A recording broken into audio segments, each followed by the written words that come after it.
right there. Hi, I'm Jean Robb with Socialize Wise, Charity Wise, and I'm here today with Ted Sarandos, Chief Content Having Officer. coffee? Stop! Having coffee? I'm just making casual. It is true. Yes. Chief Content Officer with Netflix. Yes. And also very proud to say my brother, Ted. Ted, as we've grown up in life, I think both of us have always seen the importance of charity. And I know a lot of people know you for the involvement in movies and also your political background and your passion for politics. But you have a real belief about people giving back to their community, and you kind of stick by that. So kind of talk a little bit about what drives that in you and how you work that out with your busy schedule. Well, I don't know how much of it is, maybe some of it's selfishly driven, which is you want to live in a better place. Right. And I've always been kind of the person who doesn't say who is going to take care of that, who's going to take care of that, because generally no one's going to take care of it if you don't. Right. So it gets you, I feel like if you do well in the world, you actually owe it to the world to pay back. Okay. And you can complain about everyone who doesn't do it, but it was a huge waste of time. You should really focus on what you can do. And how you're going to how you can do it most effectively. Right. How do you use what you have, what your gifts are, to give back, and hopefully other people will multiply on top of your gifts. Got it. So. Now, and I know that you've been really involved with Tony Bennett's charity. I've done a story on Remarkable Me about that. So can you tell me a little bit more about the charity? How did you get involved, and why is it important to you?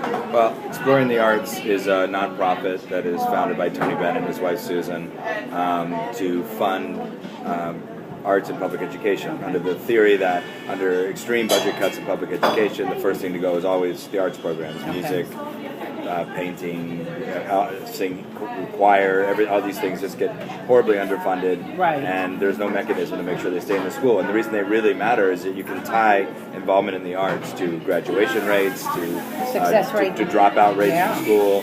The more kids are in and involved and have a place where school feeds their soul, right. the better they do in the world. So, and there is no money. There is no more money to do in it the for school public system. education in the school Right. system. So Right. it is up to us to find different alternative mechanisms.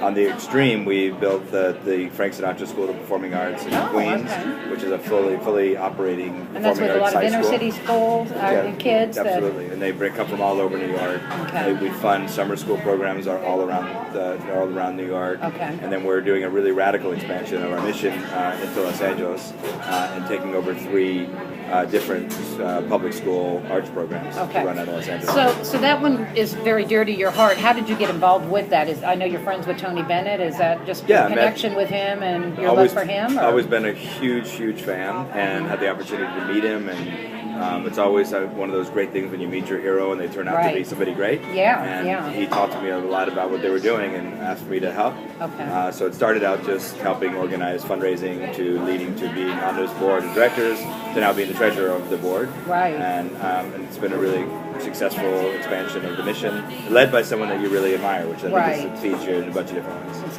Passion behind what they believe in and who they are. So with you traveling and being as busy, it is good coffee, thanks to Starbucks. Yeah. With you traveling like you do, I'm going to speak up because of that we're obviously sitting at Starbucks. When you travel the way you do you find it hard to still keep your passion for giving to others and making that a priority, or is that just something that flows easy for you? No, you have to carve out time for it. It's not like there's any extra time to do these things, so you just have to make time for them. Right, okay. And sometimes they're really time consuming, but all great things are. So the Tony Bennett's charity, again, is Exploring the Arts, and that is, I've done the story on Remarkable Me, and people can go to that, and there is a sidebar to click on that. It's an interactive site, so they can click on that and they can find that. Otherwise, and you can donate any amount of money, and it goes to great use. I mean, from putting a teacher's aide in the classroom, all the way up to funding an entire summer school program.